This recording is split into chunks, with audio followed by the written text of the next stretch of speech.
पढ़ाई लिखाई करो वरना जिंदगी में हो जाओगे पागल और बेचना पड़ेगा गॉगल।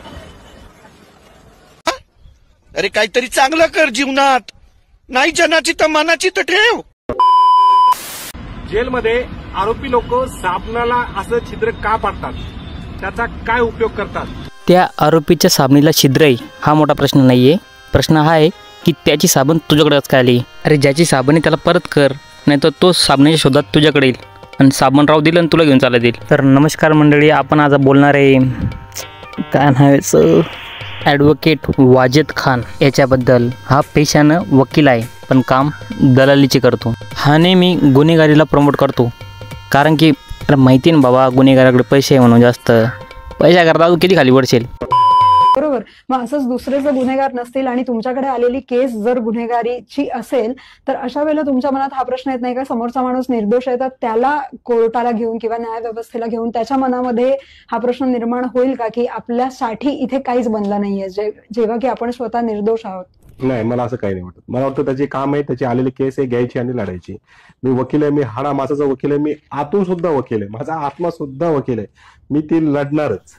समोरचा व्यक्ती हा गुन्हेगार आहे, हा माधरचोद आहे, भडवा आहे, पण तरी पण त्याची केस घेणार आणि त्याला जेलमधून बाहेर काढणार।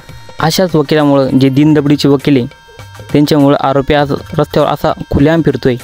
का तुला असं वाटतं की यार आता 4 मारले, उद्या 5-6 मारून टाकू आणि आरामच्या जेलमधून परवा दिवशी बाहेर येऊ। अख्ख्या न्यायव्यवस्थेची जण जाऊ द्या, आज कम्युनिटी गाईडलाईनमुळे मला जास्त बोलतं नाही ते, नंतर बोलायला असं शब्द माझ्याकडं, पण काय आता बोलू शकत नाही।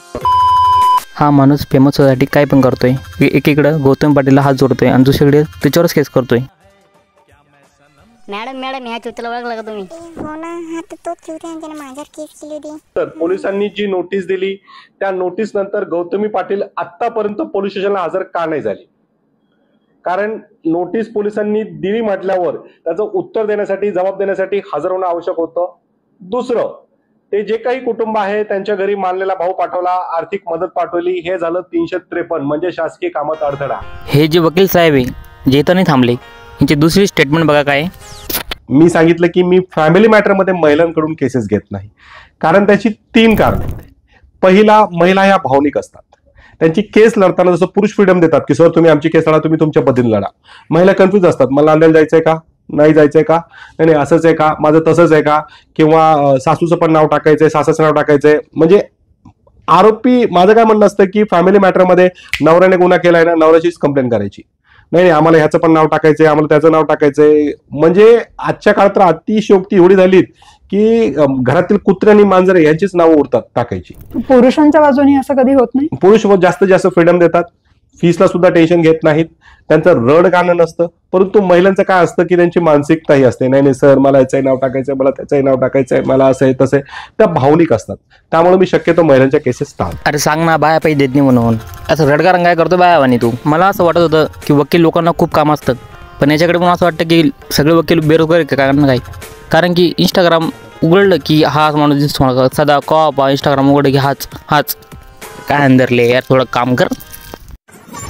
जेलमध्ये गेल्यानंतर मित्रा झोपायला चांगलं व्यवस्थित छान मिळायला पाहिजे, यासाठी काय मार्ग आहे भाऊ? जेलमध्ये तर सगळ्यांना कैसी टाईप मध्ये एकाचे पाय दुसऱ्याच्या तोंडापाशी असं झोपावं लागतं, पण तुमच्या खिशात आणि तुमच्या घरच्यांकडे पैसा असेल मग तुम्हाला एका साईडला जागा दिली जाते, ते जागेचे रेट आहेत किती 10,000 25,000, पण तुम्हाला त्याच्यापेक्षाही जसं घरात तुम्ही जसे हॉटेलमध्ये लॉजमध्ये एक रूम तुम्हाला पाहिजे असेल तसं रूम पाहिजे असेल तर तुम्हाला तिथल्या जेलरला महिन्याला 40 ते 50,000 रुपये द्यावे लागतील। ते जेलर तुम्हाला आतमध्ये रूम देतील आणि तुमच्या आवडीची तुमचं बिछाना उचलण्यासाठी, तुमच्या ताटली धुण्यासाठी, तुम्हाला चहा आणून देण्यासाठी तुम्हाला 4 ते 5 माणसं सुद्धा तुम्हाला सोबत ठेवता येईल। अरे जेल एका 5 स्टार हॉटेल आहे, उद्या परवा हेच म्हणून तुमच्या डोंगरात धुवायला पण तिथे वेगळी माणसं उपलब्ध करते। काय चिवत्या म्हणा लावलाय, अरे जाऊ द्या, याला काय बोला राहू। तुम्हाला माझा व्हिडिओ आवडला असेल लाईक शेअर फॉलो सबस्क्राईब करून टाका आणि हा व्हिडिओ याच्यापर्यंत नक्कीच पाठवा। धन्यवाद।